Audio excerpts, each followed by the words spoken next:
सिद्धेभ्य ओम नमः सिद्धेभ्य ओम नमः सिद्धेभ्य नमः समय साराय स्वानुभूत्या चकासिते चित्त स्वभावाय भावाय सर्वभावान्तरच्छिदे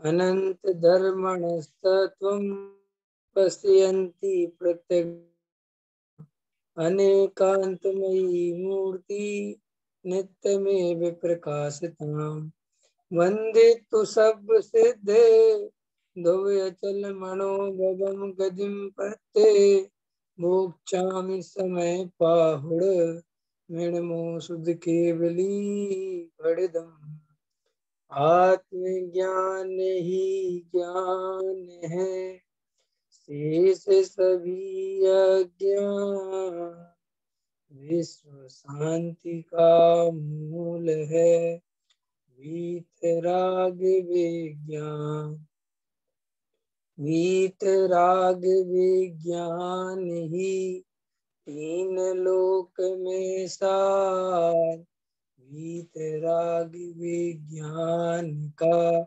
घर घर होए प्रसार। अब देखो लगता है अपन को ऑनलाइन क्लास बंद करनी पड़ेगी। 24 घंटे में से पूरा टाइम निकल के रात को 9 से 10 बजे भी लोग क्लास के लिए समय नहीं दे पाते हैं, तो फिर स्वाध्याय कैसे हो पाएगा। अपन रात को 9 बजे भी इसलिए करते हैं कि सारे काम फ्री हो जाने चाहिए। 9 बजे तो बहुत टाइम होता है, 10 बजे तो आदमी सो ही जाता है। अब 9 बजे भी लोगों को फुर्सत नहीं है स्वाध्याय के लिए, तो कैसे स्वाध्याय करेंगे अपन। तो आज और अपनी क्लास अपन अंतिम कर रहे हैं, फिर जब लोगों के पास टाइम हो जाएगा, सब व्यवस्थित हो जाएंगे, तब फिर अपन क्लास प्रारंभ करेंगे। तो अब आज अंतिम क्लास समझ के सुन लेना। चलो, धर्म की रुचि वाले जीव सर्वप्रथम क्या करते हैं। धर्म प्राप्त करने के लिए सर्वप्रथम शुद्ध ज्ञान का अवलंबन लेकर श्रवण मनन से ज्ञान स्वभावी आत्मा का ऐसा निश्चय करता है कि मैं एक ज्ञान स्वभावी हूँ। ज्ञान में ज्ञान के अतिरिक्त कुछ भी करने धरने का स्वभाव नहीं है। इस प्रकार सत्य को समझने में जो समय जाता है वह भी अनंत काल में कभी नहीं गया अपूर्व अभ्यास है। ऐसे जीव को सत्य की रुचि होती है, अर्थात वैराग्य जागृत होता है और समस्त संसार की ओर की रुचि उड़ जाती है। 84 के अवतार की वेदना का ऐसा अनुभव होने लगता है कि यह त्रास क्या है। स्वरूप की प्रतीति नहीं होती और प्रतिक्षण पराश्रय भाव में लगा रहना पड़ता है। यह भी कोई मनुष्य भाव का जीवन है। त्रियंच इत्यादि के दुखों की बात ही क्या, परंतु इस मानव का भी ऐसा दुखी जीवन और अंत में स्वरूप की प्रतीति के बिना असाध्य होकर मरता है। इस प्रकार संसार के त्रास का अनुभव होने पर स्वरूप को समझने की रुचि होती है। वस्तु को समझने के लिए जो समय जाता है वही भी ज्ञान की क्रिया है, सत्य का मार्ग है। वो क्या कहते हैं कि वास्तव में धर्म की रुचि वाले जीव क्या करता है, कैसे होती उसकी परिणति, सर्वप्रथम क्या होता है। तो कहते हैं सर्वप्रथम श्रुत ज्ञान का अवलंबन लेकर श्रवण मनन से ज्ञान स्वभावी आत्मा का ऐसा निश्चय किया कि मैं ज्ञान स्वभावी हूँ। पहले निर्णय क्या किया जीव ने कि मैं ज्ञान स्वभावी हूँ। अब वो ज्ञान स्वभावी हूँ ये निर्णय क्यों किया, उसको तो नीचे लिया कि 84 के अवतार की वेदना, ठीक है ना, ऐसा अनुभव होने लगता है कि यह दुख कैसा है। स्वरूप की प्रतीति नहीं होती और प्रतिक्षण पराश्रय भाव में लगा रहना पड़ता है। अब अपन निरंतर कौन से भाव में लगे हुए हैं, निरंतर पर के पराश्रय के भाव। पराश्रय भाव माने पर के ही चिंतन, पर की ही चिंता, पर के ही विकल्प, पर के ही कार्य, उसी में समय जा रहा है। और वहां त्रास नहीं लग रहा, माने दुख नहीं लग रहा, वहां आकुलता नहीं लग रही, वहां छोड़ने योग्य नहीं लग रहा, वहां अंदर से ऐसा भाव नहीं बन रहा कि अरे यहाँ दुख है, ये कब तक चलता रहेगा। देखो हम सबको अभी जैसे अपन ने स्वाध्याय कर लिया ना, कि रात के अपन 9 से 10 बजे तक स्वाध्याय लेते हैं, तो 9 से 10 बजे भी आदमी के पास टाइम नहीं है रात के, उसके लिए भी नहीं टाइम दे पा रहा, उसके लिए भी समय पर उपस्थित नहीं हो पा रहा। इसका मतलब क्या है? इसका मतलब ये है कि अभी आत्मा से ज्यादा जिन कार्यों में लगा है वे कार्य बहुत इंपॉर्टेंट है। अब श्री गुरु कहते हैं कि अब गहराई से विचार करो, जिन कार्यों के लिए तुम लगे हुए हो, रात और दिन परेशान हो, दौड़ रहे हो, मेहनत कर रहे हो, एकदम सारी ताकत झोंक रखी है, उपयोग लगा रखा है, वो सब कितना काम आने वाला है। देखो भविष्य में काम आएगा ये भी पागलपन है, वर्तमान में तो अपन को जोड़ने की लगे हुए हैं, और भविष्य जब आएगा तो छोड़ने का समय आ जाएगा।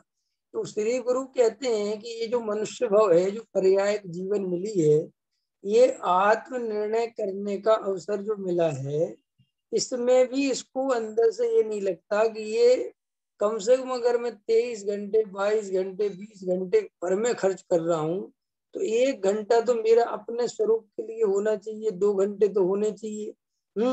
अब वो कहते साहब 84 के अवतार की वेदना, फिर 1 इंद्री 2 इंद्री 3 इंद्री 4 इंद्री असंगी, उनका विचार करो। ये जब अभी अपन भाव छूटेगा तो क्या हाथ में आएगा? वो क्या लिखा, स्वरूप की प्रतीति नहीं होती और प्रति क्षण पराश्रय भाव में लगा रहना पड़ता है। यह भी कोई मनुष्य जीवन है। गुरुदेव कह रहे ये जो मनुष्य जीवन जो मिला है, जिसकी इतनी कीमत है, ये पर में ही लगा रहे, पर में ही कार्यों में, पर की चिंता में, पर के चिंतन में, पर की है ना जोड़ने तोड़ने में। तो श्री गुरु कह रहे ये कोई मनुष्य जीवन नहीं हुआ। माने इसको गुरुदेव श्री मनुष्य जीवन नहीं मानते, वो नहीं मानते कि तुम मानव हो या मनुष्य कहलाने लायक हो। क्यों? क्योंकि तुम्हारी इतनी इम्पोर्टेंट पर्याय, इतना महत्वपूर्ण जीवन है, उस जीवन को मात्र पुद्गल के संयोगों की चिंता में खर्च कर देना, मान उसको इकट्ठा करने में, उसी उसी के बारे में करने में लगे रहना, और 1 घंटा आधा घंटा 2 घंटे आत्मचिंतन नहीं लग पाए, समय नहीं मिल पाया, तो गुरुदेव कह रहे ये कोई जीवन नहीं है। त्रियंच इत्यादि के दुखों की बात ही क्या, गुरुदेव कह रहे हम त्रियंच आदि की गतियों के दुख क्या सुना है? मनुष्य क्या कम दुखी है? परंतु इस मानव का भी ऐसा दुखी जीवन, माने त्रियंच गति के जीव तो दुखी हैं ही, लेकिन मैं अपने आप को तो सुखी समझ रहा हूँ। मैं सुखी क्यों समझ रहा हूँ अपने आप को? मेरे पास रहने के लिए मकान है, मेरे पास इलाज कराने के लिए पैसे हैं, मेरे पास पत्नी है, मेरे पास सोना चांदी है, मेरे पास निरोगी काया है, मेरे घर में रोटी है, मेरा अच्छा पुत्र है, मेरे अच्छे संयोग हैं। तो श्री गुरु कह रहे ये जीव अगर इन बातों से प्रसन्न हो रहा है, तो इसको आगे जाके कौन सी दशा में जाना वो तो इसे खबर नहीं, वर्तमान में से खुश होता है, वेद ज्ञान करता नहीं, और उनके आश्रय से लगा है। तो वो कह रहे त्रियंच गति के दुखों की दुख लग रहे हैं, वे त्रियंच गति के दुख भी मनुष्य गति के दुख वाले एक समान है, जो आत्मज्ञान से रहते हैं। और देखो क्या कहते, अंत में स्वरूप की प्रतीति के बिना असाध्य होकर मरता है। अंत में माने अभी अपन तो अपने जीवन में भी तो अपन लगे हुए हैं, जब ये पर्याय का अंत आएगा, और मैंने शायद कल या परसों नरसों के वचन लिया था कि गहराई से विचार करो, इस पर्याय में तुम किसके भरोसे बैठे हो? कौन है हमारा भरोसा? 1 मिनट में हार्ट अटैक आ जाए, ये पर्याय छूट जाएगी। जिन संयोगों के लिए इतनी मेहनत करी जा रही है कि स्वाध्याय छोड़ने पे तैयार हैं, वेद ज्ञान छोड़ने को तैयार हैं, 1 सेकंड लगेगा ये पर्याय बदल जाएगी। हार्ट अटैक आ सकता है, भूकंप आ सकता है, घर परिवार, अपन जिस बच्चे के लिए संयोगों के लिए जोड़ रहे हैं, पता चला वो बेटे ही मर गया, पता चला वो सारा खेल खत्म हो गया 1 सेकंड में। क्योंकि कोई 1% भी कोई व्यक्ति, कोई जीव इस पर्याय की गारंटी नहीं ले सकता कि कल क्या होने वाला है, अगले क्षण क्या होने वाला है, कोई नहीं ले सकता। ना मैं ले सकता हूँ, ना आप ले सकते हैं। हो सकता है 1 घंटे बाद तो सारे किस्सा खत्म हो जाए, और अब भी भूकंप आए और प्रवचन करते करते एकदम तेज भूकंप है, सब खत्म, सब राख। तो श्री गुरु कहते हैं कि इतनी क्षण भंगुरता है, इतनी क्षण भंगुरता है कि उस क्षण भंगुरता को, क्षण भंगुरता बोलने का टाइम नहीं मिले और जीव की पर्याय छूट जाए। छूट सकती है कि नहीं छूट सकती सचिन जी बता। इस पर्याय की क्षण भंगुरता इतनी ज्यादा क्षण भंगुर है कि जीव बेचारा पूरा क्षण भंगुर शब्द भी नहीं बोल पाए और ये पर्याय छूट जाए। तो भी श्री गुरु कहते हैं कि इतनी ज्यादा पर्याय की अनित्यता पर भी ये जीव घबराता नहीं है, डरता नहीं है और संयोगों के भरोसे अपने को शक्तिशाली समझ लेता है, अपने को अजर अमर समझ लेता है। किन के भरोसे? उन संयोगों के भरोसे जिनमें पानी के बुलबुलों का तो भरोसा कर सकते कि थोड़ी देर रहेंगे, ये तो पानी के बुलबुलों से भी गया गुजरा है।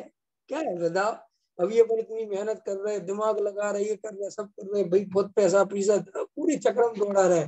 मुझे एक बात बताओ, ये चक्रम 1 सेकंड में खत्म हो सकती है कि नहीं? बोलो संजय भैया, हो सकती है कि नहीं? क्या करो, हो सकती है। एक आधा सेकंड नहीं लगेगा। तुम जिस बच्चे के बारे में, जिन संजोगों के बारे में चिंता में लगे जा रहे हो, और कुछ नहीं, 1 सेकंड में ये पर्याय खत्म, भाव बदल जाएगा, परिणामों के अनुसार, अभिप्राय के अनुसार स्थिति गतियां बनेंगी, कौन सी गतियों में जाएंगे वो देखना जो भी हो। लेकिन यही चिंता अगर हम इसको बदल के उपयोग को आत्मचिंतन में लगा देते, भेद ज्ञान में लगा देते, तो कितना काम हो जाता, कितना सुख का कारण अपन प्राप्त कर लेते। देखो, पर्याय तो बदलेगी, ये बात तो निश्चित है, और जिन संयोगों को जोड़ने और तोड़ने और इकट्ठा करने में पागल हो रहे हैं, वे सब संयोग क्षण भर बाद बदल जाएंगे।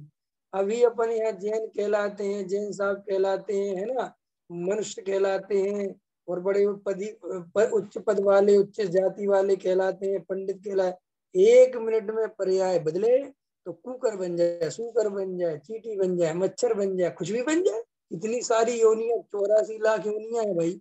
84 लाख योनि में कौन सी योनि में चले क्या 1 मिनट में सब मिट जाएगा? ना कोई जानेगा ना पहचानेगा। तो श्री गुरु कहते हैं कि जो समझदार पुरुष हैं वो गहराई से इस बात का अवलोकन करते हैं कि अरे ये मनुष्य भाव कितनी दुर्लभता से आया है, यहाँ मुझे तत्व विचार करने का अवसर मिला है, मुझे सच्चे देवशास्त्र गुरु की वाणी मिली है, मुझे वीतराग मार्ग में कैसे सुख मिलता है सब समझने के, समझाने का अवसर मिला है। तो भी अगर मैं इसमें नहीं लगता और संयोगों के चिंता में और उनमें ही समय गवाता हूँ, तो श्री गुरु कहते हैं अंत में क्या होगा ऐसे जीव का कि असाध्य होकर, माने जिसको कोई अपना लक्ष्य पता नहीं, कोई साधना का पता नहीं, स्वरूप का पता नहीं, और जब ये पर्याय छोड़ने की बारी आती तो चिल्लाता है, पलंग पे पड़ा पड़ा रोता है, परिवार वालों के सामने गिड़गिड़ाता है कि मुझे बचा लो। कौन बचाएगा? किसको बचाएगा? कैसे बचाएगा? बस ऐसे रोते रोते अर्थ रोत ध्यान करते करते पर्याय छूटती है, क्योंकि अपना स्वरूप तो पता नहीं। और अपने सामने ही अपन ऐसी घटनाएं होते हुए रोज देखते हैं कि वो मर गया, वो मर गया, देखो वो मर गया, अचानक मर गया, सब उसका हार्ट फेल हो गया, सब उसके जो एकदम से लंग्स खराब हो गया, सब उसका ये हो गया, उसका ये हो गया, उसको सब कैंसर हो गया, 6 महीने में खत्म हो गया।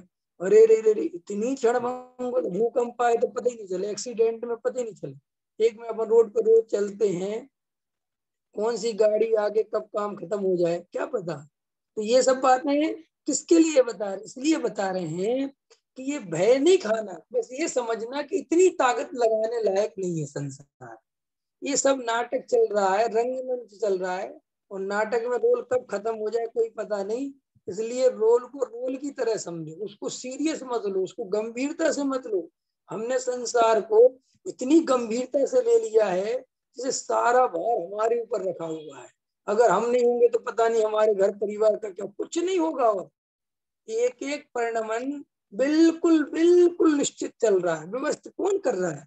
लेकिन जीव इतना सीरियस है, ऐसा लगता है कि घर परिवार मेरा है, बच्चे मेरे, मकान, अगर मेरी दुकान, मेरा व्यापार, मेरी नौकरी, मेरा एकदम लगा हुआ ताकत लगा के, जबकि वहां कुछ ताकत लगाने जैसे नहीं है। वो तो सब जानने देखने जैसा है, उसमें कुछ ज्यादा दिमाग नहीं लगाना। क्यों? क्योंकि वहां पर सदाकाल रहना ही नहीं है। अरे भैया, धर्मशाला के कमरे में इतना सीरियस नहीं होने का। ये धर्मशाला का कमरा है, इसमें कुछ नहीं है। अरे साहब, इसका जो है ना पेंट खराब, अरे होने दो ना, पेंट वेंट खराब क्या है, अपन को 4 दिन रहना है। है ना, वहां पर समझते हैं। ऐसे श्री गुरु कहते इस पर्याय की इतनी भी चिंता नहीं करनी चाहिए। इस पर्याय में सुख की सामग्री इतनी भी नहीं जोड़नी चाहिए कि जो ज्ञान भगवान आत्मा है, जो असली स्वरूप है अपना, हम वो ही भूल जाए। ख्याल में है कि नहीं आया? है ना।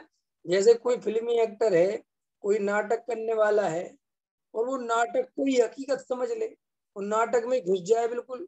वो तो ये समझेगा बस अब तो मैं राजा ही हूँ, या अब तो मैं भिखारी हूँ, या अब तो मैं साथ अधिकारी हूँ, ऑफिसर हूँ। तो पागल है। वहां भैया 2 घंटे बाद अभी सब ड्रेस तेरे से ले ली जाएगी। ले ली जाएगी कि नहीं ले ली जाएगी? जैसे अभी किसी को डीआईजी का ऑफिसर बना दिया फिल्म में, तो 3 घंटे की फिल्म है, उसको ड्रेस दे दी पहनने के लिए। अब वो अपने को रियल में डीआईजी समझने लगा तो क्या होगा बताओ बेटी है। अब वो कह रहा साहब मैं तो मर गया। अरे किसी ने कहा भैया तुम डीआईजी थोड़ी हो, तुम्हें थोड़ी देर के लिए डीआईजी का रोल करना था। अरे बोले साहब रोल क्या बात है, मैं तो अपने को डीआईजी समझते रहो, पागल खाने में भर्ती हो जाओगे। ये श्री गुरु कहते ये जो तुम्हें रोल चल रहा है इस पर्याय में, ये पता नहीं प्रकृति कब छीन लेगी। आयु कर्म पूरा होगा, रोल खत्म। अभी तुम्हें यहाँ पापा कह रहा है, कोई चाचा कह रहा है, कोई फूफा कह रहा है, कोई जीजा कह रहा है, कोई सेठ जी कह रहा है कि नहीं, कोई बेटा कह रहा है, कोई कोई। लेकिन भैया ये सब रोल है, ये सब कैरेक्टर हैं। ये पर्याय बदलते ही सब खत्म, 1 सेकंड सब खत्म। त्रियंच गति में चले जाएंगे सारा खत्म, देवगति में चले जाएंगे सारा खत्म, ये इस संबंधी सारा खत्म। तो श्री गुरु कहते हैं किस जीव को पराधीनता का दुख नहीं लगता, इसलिए आत्मा नहीं मिलता। इसको संयोगों की जो राग देश की भट्टी जलती है उसका दुख नहीं लगता। इसको जो परद्रव्य के कर्तृत्व की अंदर आकुलता चलती है उसका दुख नहीं लगता। इसको जो परद्रव्य को जोड़ने की, इकट्ठा करने की आकुलता चलती है उसका दुख नहीं लगता। इसको इतनी भीड़, चारों तरफ शोर हो रहा है, परेशान हो रहे हैं लोग, उन्हीं के बीच में रहता है, इसको दुख नहीं लगता। ख्याल में पत्नी अपनी फरमाइश लगा रही है, पिता बेटा अपनी फरमाइश है, शरीर सब अपने अपने लगे हुए, फिर भी इसको आकुलता नहीं लगती। अरे जैसे घर में एक नौकर काम करता हो, और कभी उसे कोई बुलाता है, उसे कभी कोई बुलाता है, उसे कभी कोई बुलाता है, उसे कभी कोई कभी बुलाता है, और कोई भी उसे चैन से नहीं बैठने देता। उस नौकर को दुख लगता है कि नहीं लगता? कि काश भैया ये नौकरी छूट जाती, मेरे पास पैसा होता, तो गुलामी छूट जाती तो कितना अच्छा लगता। है ना, भले ही वो मजबूरी में करता है, लेकिन उसको गुलामी गुलामी तो भाषित होती है। इस जीव को इन संयोगों की गुलामी भाषित नहीं होती, श्री गुरु कह रहे। इसको इनकी आकुलता ही नहीं भाषित होती है। सब अपने अपने अनुसार चलाना चाहते हैं, और ये पूरी तरह कोशिश भी करता है, पत्नी भी खुश रहे, बेटा भी खुश रहे, बटिया भी खुश रहे, है ना, पड़ोसी भी खुश रहे, भाई भी खुश रहे, सब सब खुश रहे, और सबको खुश करने के लिए लगा रहता है। फिर भी इससे सभी लोग दुखी रहते हैं। सो फिर परेशान होता है कि मैं तो सबको भैया खुशी करना चाहता हूँ, फिर भी पता नहीं क्या है। तो ऐसी अनंत आकुलता प्रति समय इस पर्याय में चलती है, फिर भी इस जीव को इस पर्याय संबंधी एकत्व नहीं टूटता, फिर भी आत्मा की ओर एकत्व नहीं बढ़ता, फिर भी अपने स्वरूप को देखने की इच्छा नहीं होती।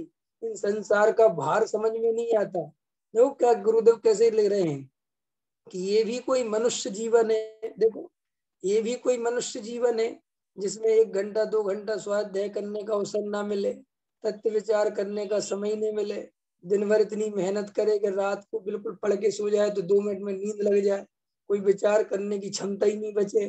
फिर सुबह उठे हारा थका, फिर भागे, तो उसमें मंदिर की पूजा करनी है, भगवान का प्रक्षाल करना है, पंडित जी कैसे करके आकुलता से उनको सुनता है, फिर भागता है, फिर दिन भर लगाता है। तो श्री गुरु कहते हैं इतना ज्यादा बेहोश है कि उसे कुछ होश ही नहीं है कि हो क्या रहा है। देव शास्त्र गुरु की भक्ति में भी बेहोश, स्वाध्याय में भी बेहोश, काम धंधे में भी, बस वो तो दौड़ रहा है दौड़ रहा है दौड़ रहा है। क्यों दौड़ रहा है, किस लिए दौड़ रहा है, क्या काम करने योग्य है, क्या नहीं करने योग्य है, मैं वास्तव में मेरा स्वरूप क्या है, इन सब बातों की खबर नहीं है। अपना रोज रूटीन वर्क पूरा करता है, और मर जाता है, पर्याय छूटने का आ जाती है, एकदम खत्म हो, उसे समझ में नहीं आता उसने 30 साल 40 साल 50 साल 60 साल कौन सा रूटीन हैंडल किया, उस रूटीन वर्क में क्या मिला। सुबह उठे पार्क में चले गए, उठ जल्दी आए, फिर उठे नहाया धोया नाश्ता किया, मंदिर चले गए, पूजा पाठ किया, जो जो है, फिर फटाफट आए अपने घर व्यापार में चले गए, अथवा घर के कार्यों में व्यस्त हो गए, शाम हो गई, फिर वो ऐसे करते करते सुबह शाम का खाना हो गया, ये हो गया वो हो गया, फिर 4 लोगों से बात हुई, रात हो गई। तो ऐसे करते करते श्री गुरु कहते होश ही नहीं, 30 साल चले गए 40 साल चले गए और पता ही नहीं कि हम क्यों कर रहे हैं, किस लिए कर रहे हैं, किसको कर रहे हैं। तो देखो इसमें बात क्लियर हो गई, अंत में स्वरूप की प्रतीति के बिना, ये समझिए। अब आप देखो, अब जिस जीव को संसार का दुख लगने लगा, संसार की आकुलता भासने लगी उसको, अब देखो वो जीव क्या करता है। अब अपन ऊपर चलेंगे। सबसे पहले श्रुत ज्ञान का अवलंबन लेकर श्रवण मनन से ज्ञान स्वभावी आत्मा का ऐसा निश्चय करता है कि मैं एक ज्ञान स्वभावी हूँ, ज्ञान में ज्ञान के अतिरिक्त कुछ भी करने धरने का स्वभाव नहीं है। ये निर्णय करता है कि मैं जानने देखने वाला तत्व हूँ, मैं सदा काल जानता ही देखता हूँ, इसका निर्णय करता है। जानने देखने वाले की श्रद्धा करता है, जानने देखने के अलावा और कोई कार्य नहीं करता। इसका अर्थ पता है क्या है, कि वो किसी और कार्य में रुचि नहीं लेता फिर, क्योंकि मेरा कार्य क्या है, जानना देखना, तो उसकी सारी रुचि काहे में रहेगी, अपने स्वरूप में, जानने देखने में। जो लोग पर के कार्य को अपना समझते हैं, इसलिए तो पर की रुचि है। पर की रुचि माने पर का कार्य मैं कर सकता हूँ, तो रुचि हो जाती ना। रुचि कब होती है, मैं जब हमें ऐसा लगे कि मेरे को करना है, मैं नहीं करूंगा तो कौन करेगा। तो जहाँ कर्तृत्व आया, वहां साथ में एकत्व आया, वहां ममत्व आया, और वहां रुचि आई। ख्याल में रुचि समझ गए ना, कि मुझे करना है। और अंदर से भाव वासन जिस जीव को है कि मैं करने धरने वाला नहीं हूँ, तो उसकी पकड़ मजबूत नहीं रहती, उसकी पकड़ ढीली होती है। पर द्रव्य में उसकी पकड़ बिल्कुल हल्की फुल्की है, उसे कोई बहुत आफत नहीं है। और जिसकी पकड़ मजबूत है, मजबूत पकड़ समझ गए, मजबूत पकड़ माने ये कार्य मेरे बिना नहीं हो सकता, ये कार्य मैं करूंगा तो होगा, मैं दिमाग लगाऊंगा तो होगा, नहीं मजबूत पकड़। और ज्ञानी को क्या लगता है कि ये कार्य का कर्ता मैं नहीं हूँ, ये कार्य तो अपनी योग्यता से होना है, जब होगा सो होता रहे, वो अपने ज्ञान स्वभाव का आनंद लेता है। और देखो, ज्ञान में ज्ञान के अतिरिक्त कुछ भी करने धरने का स्वभाव ही नहीं है। इस प्रकार सबको समझने में, देखो गुरुदेव क्या कह रहे हैं, ये बहुत इंपॉर्टेंट लाइन है। इस प्रकार सद को समझने में जो समय जाता है, यह भी वह भी अनंत काल में कभी नहीं किया गया अपूर्व अभ्यास।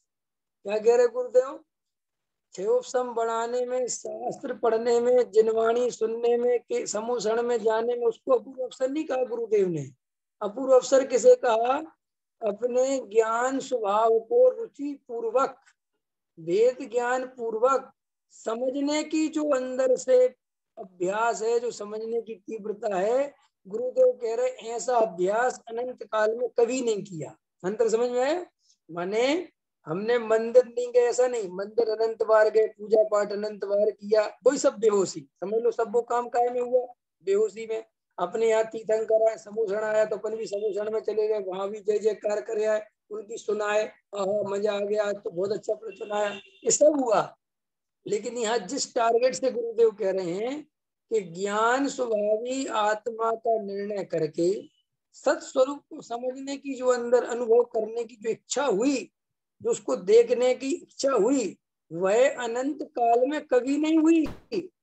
समोसण में जाने की इच्छा हुई, समझ रहे ना मेरी बात, देवगति से नंदीश्वर बुद्धि घूमने की इच्छा हुई, मुनि बनने की इच्छा हुई, आचरण पलने की इच्छा हुई, लेकिन मैं त्रिकाली ध्रुव भगवान आत्मा हूँ, मुझे उसका अनुभव करना है, वही सब कुछ है, वही मेरा स्वरूप है, ऐसी अंदर में इच्छा नहीं हुई, ये इच्छा होनी चाहिए। ये धर्म का मूल समझ लो, यहाँ से प्रारंभ है। अब अपना अपने को देखो, अपनी अपनी चेकिंग करें कि इतनी तीव्र जिज्ञासा कब पैदा होगी, कैसे पैदा होगी। देखो, इस प्रकार सत को समझने में और ऐसी तीव्र जिज्ञासा जब पैदा होगी जब जीव को संसार में कहीं भी सुख नहीं दिखेगा, तब जीव आत्मा की तरफ भगेगा। देखो सीधा सा गणित है ना, हमें अपने स्वरूप में सुख दिखे तब तो हम अपने स्वरूप की तरफ भगेंगे। अब ये में पैसे में सुख दिख रहा है, मकान दुकान में सुख दिख रहा है, पत्नी में सुख दिख रहा है, बच्चों में सुख दिख रहा है, तो हम आत्मा में कहेंगे तो सुख है, लेकिन हमें आत्मा में सुख की जगह अभी परद्रव्य में सुख दिख रहा है, तो हमारी ताकत वहां लगेगी। समझ में आई? जब हमें लगेगा कि वहां सुख है ही नहीं, तो अपने आप उपयोग बदल जाएगा। देखो मैं आपसे लोग एक बात करता हूँ, रेत में तेल है ऐसी श्रद्धा थी, तो मैं रेत को पेले जा रहा था। लेकिन जब मुझे पता चल गया, समझ में आ गया कि रेत में से तेल निकलने ही वाला नहीं है यार, 10 साल हो गए, 20 साल हो गए, 50 साल हो गए, नहीं निकलता तेल वेल, तो अपने आप ही रेत में से तेल निकालने का पुरुषार्थ कमजोर पड़ जाएगा, इच्छा कमजोर हो जाएगी, वहां से भाग जाओगे। अंत समझ में आया? ऐसे ही श्री गुरु कहते हैं कि इस जीव के साथ प्रॉब्लम क्या है, इसको अंदर में तो विश्वास है पैसे पे, श्रद्धा तो है रुपये पैसे मकान दुकान, अंदर में तो ऐसा लगता है कि रुपया पैसा मकान दुकान होगा तो मैं सुखी होऊंगा। ठीक है, अब समझना मेरी बात। और थोड़ा सा विश्वास शास्त्रों पे भी है, गुरुओं की बातों पर भी है कि ये सब क्षणभंगुर है, क्योंकि वो क्षणभंगुरता भी दिखाई देती कि नहीं दिखाई देती, माने ये भी दिखाई देती है। अब समझ लो एक संशय नाम का दोष होता है ना, तो इसको क्या है कि डिसाइड नहीं कर पाता है कि आत्मा में सुख है तो भोगों में सुख है। अब देखो, अब भोगों में सुख प्रत्यक्ष दिखता है, भले ही क्षण भर का दिखता है, लेकिन दिखता तो है ही, ख्याल में है कि नहीं है? और जो आत्मा का सुख है उसके लिए कोई मेहनत करी नहीं, आत्मा के सुख की तरफ कभी ध्यान दिया नहीं, उसको कभी भोगा नहीं, तो भैया वो ले दे के रिजल्ट ये आता है कि लौट के बुद्धू घर को आए। फिर जब जीव को ऐसा अपन के साथ होता है कि नहीं होता, अपन लौट फिर के कहाँ जाते हैं? जब अकेले बैठे रहते हैं तो आत्मा का ध्यान लगा रहे हैं, तत्व विचार का, तो ज्यादा मन लगता नहीं, तो उठाया मोबाइल चलाने लग गए, ख्याल में, फिर इधर को फोन लगाने में लगे। यही तो हो रहा है, लौट के बुद्धू घर को आए, वहां मन तो ज्यादा लगता क्यों? क्योंकि इस जीव को अंतरंग में ये निर्णय नहीं बन पा रहा है कि कहीं सुख होने वाला है ही नहीं, मुझे आत्मा में ही जाना पड़ेगा सुखी होने के लिए, तो बस आत्मा में जा सकता है। लेकिन अभी लग रहा है पहले पैसा कमा लूं फिर आत्मा में चला जाऊं, तो पहले पैसा कमा लूं फिर आत्मा में जाऊंगा, ऐसा क्यों? विवेक जी बताओ ऐसा क्यों? ऐसा इसलिए कि पैसे पे अभी विश्वास ज्यादा है कि पैसे में सुख है, फिर ये भी विश्वास है साथ में कि अभी पैसे की जरूरत है, बाद में आत्मा को देखेंगे, क्योंकि फिर बाद में पैसा काम नहीं आएगा। अंतर समझ में आए? अभी पैसा जोड़ लें, अभी थोड़ा सा स्ट्रेंथ मजबूत कर लें, अपना क्या कहते हैं उसको, एक पूंजीपति बन जाए, पहले थोड़ी सी पूंजी इकट्ठी कर लें, फिर बस फिर आत्मा का ध्यान करेंगे। अंतर समझ में आए? फिर बस हमें पर कुछ नहीं चाहिए, फिर हम बेटे को सब सौंप साप देंगे। तो भैया इसका अर्थ क्या है? इस दशा से मिथ्यात्व का नाश कैसे होगा? ऐसी प्रतीति से मिथ्यात्व कैसे जाएगा? क्योंकि वहां विपरीत, अब समझना मेरी बात, अभी अपने मन को समझाने के लिए बहुत अच्छा है कि देखो भाई विवेक जी, पैसे में सुख नहीं है, ये परम सत्य है, रुपया पैसा मकान दुकान सब पर द्रव्य में, ये परम सत्य है, लेकिन देखो वर्तमान में इनके बिना चलती नहीं। ठीक है कि नहीं? अभी मन की देखो, मन की पहुंच कैसी है, इनके बिना देखो चलती। मुझे ये बात पक्की पता है कि इस पर्याय में सम्यक दर्शन ही कीमती है, वो ही वास्तव में सुखी होने का। देख ले मेरी बात, ये बात दोनों बातें चल रही है। तो अपन ने कहा कि भैया जब सबसे कीमती सम्यक दर्शन है और वही सच्चा सुखी होने का उपाय है, और ये उपाय झूठा है जो तुम कर रहे हो, समझने में, तो उपाय कौन सा झूठा है? अपने मुंह से कह रहे हो कौन सा उपाय झूठा है, समझना जल्दी जल्दी। 23 घंटे वाला उपाय झूठा है, और 1 घंटे जो तत्व चर्चा सुनते हैं वो उपाय सच्चा है, बराबर इस भाषा में समझते हैं।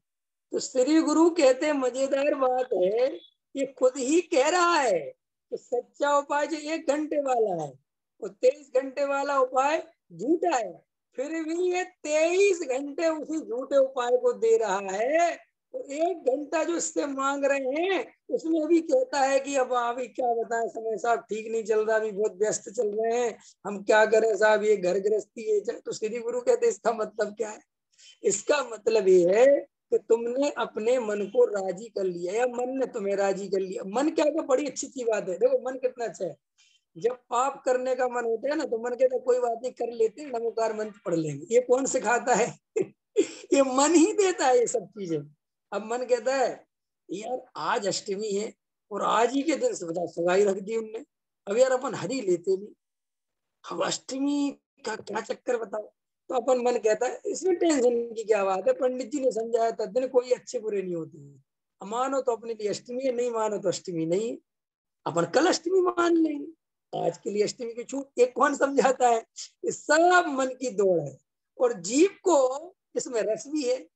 हमने बताया था ना, मन जो है ना, मन मन समझ लो आपका गुलाम है, लेकिन आप समझ नहीं पाते। मन आपका गुलाम कैसे है, ये मैंने पीछे के स्वाध्याय में लिया था। मन वो गुलाम है कि जीव जो चाहता है मन वही रास्ता दिखाता है। समझ में आया नहीं मेरी बात? नहीं समझ आया? जैसे बिल्कुल मुझे चोरी करना है तो मेरा मन चोरी कैसे बढ़िया बढ़िया तरीके से की जा सकती है इसके रास्ता दिखाना चालू कर दे। ठीक, अगर मुझे व्यापार करना है तो मेरा मन ये रास्ता दिखाना चालू कर देगा कि बढ़िया से बढ़िया व्यापार कैसे हो। तो मन के अधीन जीव नहीं है, जीव के अधीन ही मन है। लेकिन जब जीव चाहते ही संसार का सुख है तो मन आत्मा का सुख क्यों बताएगा? वो तो क्या बताएगा कि पैसा कमाओ सुख होगा, सीधी सी बात है। अब हमें धीरे धीरे उस मन की इतनी आदत पड़ जाती है कि फिर हम समझ ही नहीं पाते कि हो क्या रहा है। भाई हमने एक आदमी, राजा महाराजा की कहानी है कि अकबर बादशाह ने वीरबल को एक बार अपने साथ दावत पे बुलाया। तो वीरबल ने दावत में भोजन करा तो अकबर को भिंडी बहुत अच्छी लगी। तो अकबर ने कहा भिंडी तो बहुत ही बढ़िया है। समझ में क्या कहा उसने कि भिंडी तो बहुत ही बढ़िया है। तो एकदम बीरबल बोला, अरे गुरु भिंडी तो अमृत है, सब्जियों की राजा है, भिंडी के बिना तो जीवन बेकार है, भिंडी तो अमृत है। बड़ी तारीफ करी भिंडी की। तो अकबर को लगा अच्छा भिंडी इतनी गुणवान है। तो अगले दिन रसोईया ने फिर भिंडी बना दी। अकबर ने फिर बढ़िया शौक से भिंडी खा ली। तो रसोईया ने उसके अगले दिन फिर भिंडी बना दी। तो अकबर ने फिर भिंडी खा ली। लेकिन जब 4-5 बार लगातार भिंडी भिंडी मिली तो अकबर को एकदम गुस्सा आ गया। उसने कहा कि ये पागल पागल है कि रसोईया रोज भिंडी भिंडी बना देता है। एकदम बीरबल बोला, क्या मारने की प्लानिंग कर रखी तूने अकबर को? भिंडी खिला खिला के, भिंडी तो जहर है।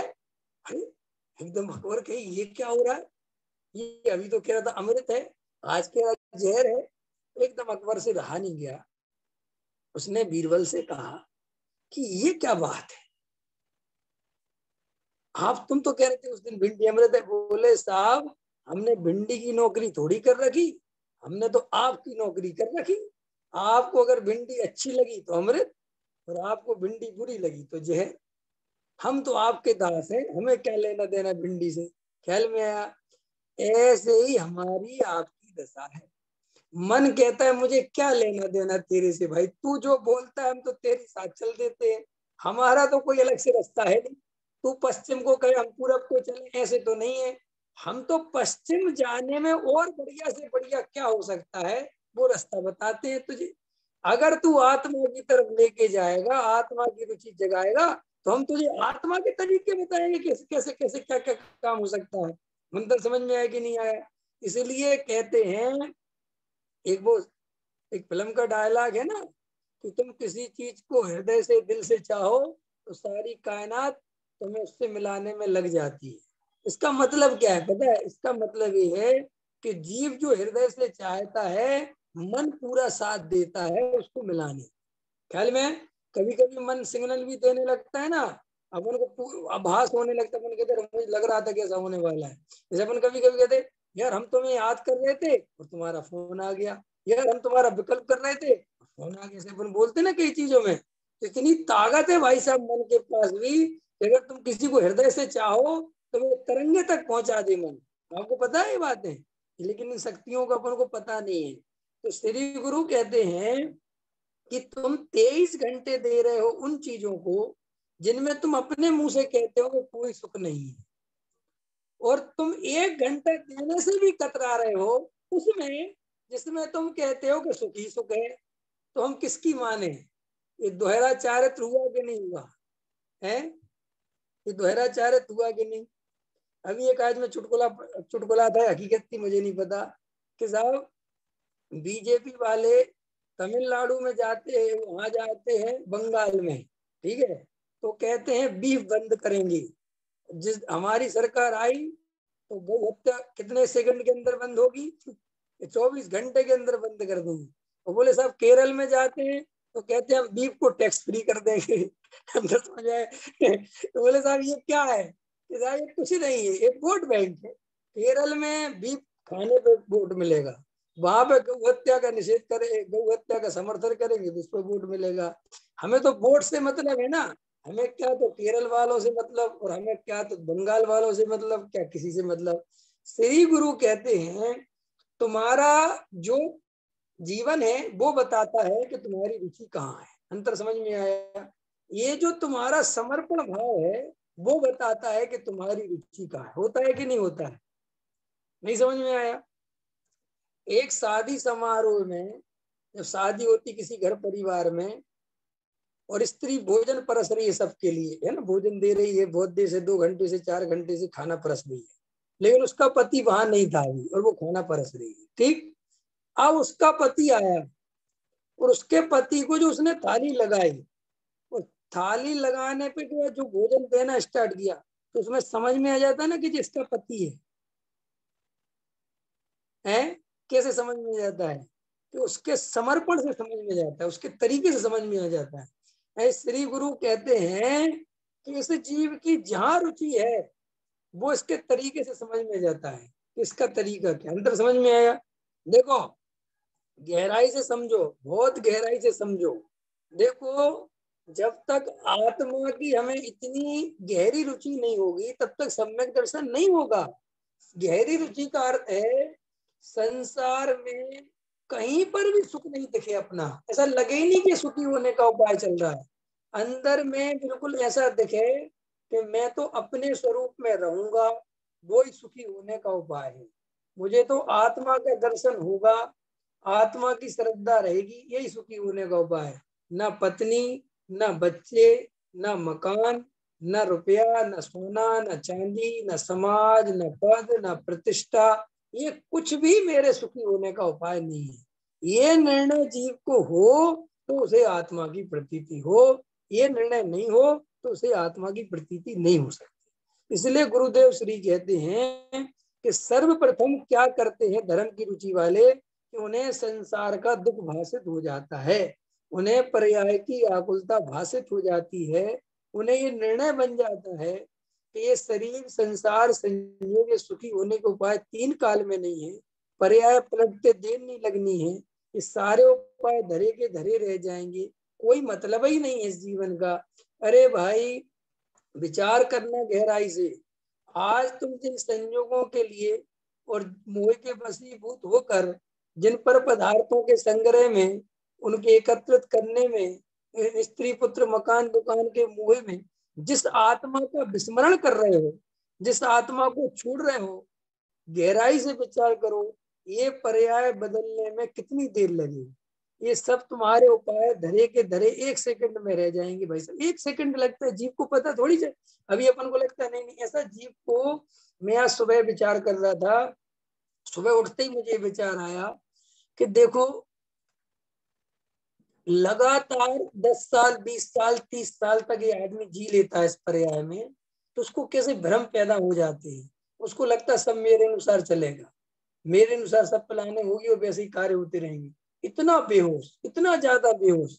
माने रोज सोमवार आया, हर हफ्ते सोमवार मंगलवार बुधवार गुरुवार शुक्रवार शनिवार रविवार, सुबह इतने बजे सूरज निकलता है, इतने बजे डूबता है, दिन होते हैं रात होते हैं, ऐसे बाजार जाओ तो पैसे कमाते हैं, ऐसे खाना मिल जाता है, ऐसे सब चल जाता है, ऐसी व्यवस्थाएं, बच्चे फिर बड़े हो जाते हैं, फिर बच्चों की अपन शादी करते हैं, उसको ऐसा लगता है उस आदत में गुलामी करते करते कि जैसे सब इसके अनुसार ही चलने वाला है। नहीं समझ में आया? अपन इतने बेहोश रहते हैं कि अपन को ये नहीं लगता कि अपन मर भी सकते हैं।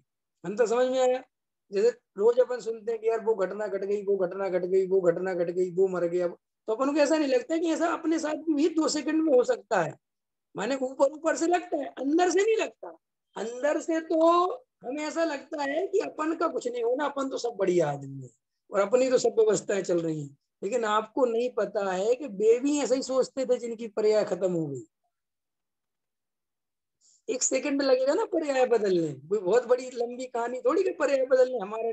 लेकिन अपन रोज रोज वो देखते, सूरज निकल रहा है, रात हो रही है और सब ऐसे ही चलता रहेगा। सब कहाँ चलता रहेगा, ये सब ऐसे ही चलता रहेगा, लेकिन मैं सदा काल ऐसे ही थोड़ी चलता रहूंगा। ये पर्याय बदल जाएगी नहीं बदल जाएगी है? रात को अपन निष्फ करोगे सो जाते हैं, लेकिन सुबह उठेंगे नहीं उठेंगे इसकी कोई गारंटी थोड़ी है? 8 घंटे में भूकंप आ जाए, पूरी पृथ्वी पलट जाए, खत्म ही कहानी है। ऊपर से छत नहीं कर सकती अपने ऊपर, कुछ भी हो सकता है ना, हार्ट फेल हो सकता है ना रात को। तो श्री गुरु कहते हैं कि इसको, इस पर्याय की क्षणभंगुरता का बार बार विचार करना चाहिए। कि क्यों करना चाहिए? ताकि मोह ढीला पड़े। मोह ढीला कब पड़ता है? जब बार बार पर्याय की क्षणभंगुरता का विचार आता है। पर्याय की क्षणभंगुरता का विचार नहीं आएगा, मोह ढीला नहीं पड़ेगा। ख्याल में आया कि नहीं आया? अंतर समझ में आया कि नहीं आया? तो इस तरीके से गहराई से विचार करना। और अभी आज 6 लोग स्वाध्याय सुन रहे हैं। अब कम से कम 14-15 लोग जब स्वाध्याय में हो जाएं, तब जाके अपन स्वाध्याय स्टार्ट करेंगे। अभी लगता है सभी लोग बहुत बिजी चल रहे हैं, तो थोड़ा सा मैं भी अपना व्यक्तिगत स्वाध्याय करूंगा। जब तक सभी लोगों का समय सब ठीक हो जाए, 9 बजे सबके पास टाइमिंग सेट हो जाए, तो उस अपन स्वाध्याय चालू करेंगे। क्योंकि देखो ज्यादा लोग नहीं है जो भी मेरा ऑफलाइन प्रवचन सुनते, मैं उनसे भी कह रहा हूँ, ऑफलाइन प्रवचन सुनने के चक्कर में ऑनलाइन प्रवचन नहीं सुनोगे तो ऑनलाइन प्रवचन बंद हो जाएगा, क्योंकि मैं सुनाऊंगा किसको। इसलिए गहराई से विचार करना। नहीं करोगे, खत्म क्लास, सीधी सी बात है। मुझे कोई क्लास लेने की अनिवार्यता नहीं कि मुझे लेना ही लेना है। इसलिए जिन लोगों को स्वाध्याय का लाभ लेना है, वो नैतिक जिम्मेदारी से अपना 9 बजे जो लिंक भेजते हैं, करेक्ट 9:10 पे 9:12 पे अटेंड करनी है। अब मैं 9:15 से 9:10 से बैठा रहता हूँ, 9:20, 9:25, अभी आज 4, अभी कई दिन से देख रहे हैं। इसलिए भैया गहराई से विचार, नई क्लास नहीं सुननी है। अब मैं 4 लोगों के लिए, 5 लोगों के लिए तो नहीं बैठ सकता। कम से कम 14-15 लोग, 16 लोग तो जुड़ने ही चाहिए। उसके ऊपर जुड़े तो अच्छी बात है। इसलिए सभी लोग अपना मन बना के विचार कर लें, समझ लें। और व्यक्तिगत जो लोग अभी जुड़े नहीं है क्लास में, व्यक्तिगत मुझे मैसेज भेज दें कि भैया हम अब क्लास अटेंड करेंगे। जो कर रहे हैं वो नहीं, जो नहीं कर रहे हैं 12, 13, 14 लोग, और वो तो अपना समय तो अपन उस दिन से क्लास स्टार्ट कर देंगे। फिलहाल के लिए अभी क्लास कल से नहीं होगी, जब अपन सब एक साथ हो जाएंगे 10, 15, 20 लोग तब चालू करेंगे। सहजानंदी शोध स्वरूपी अविनाशी में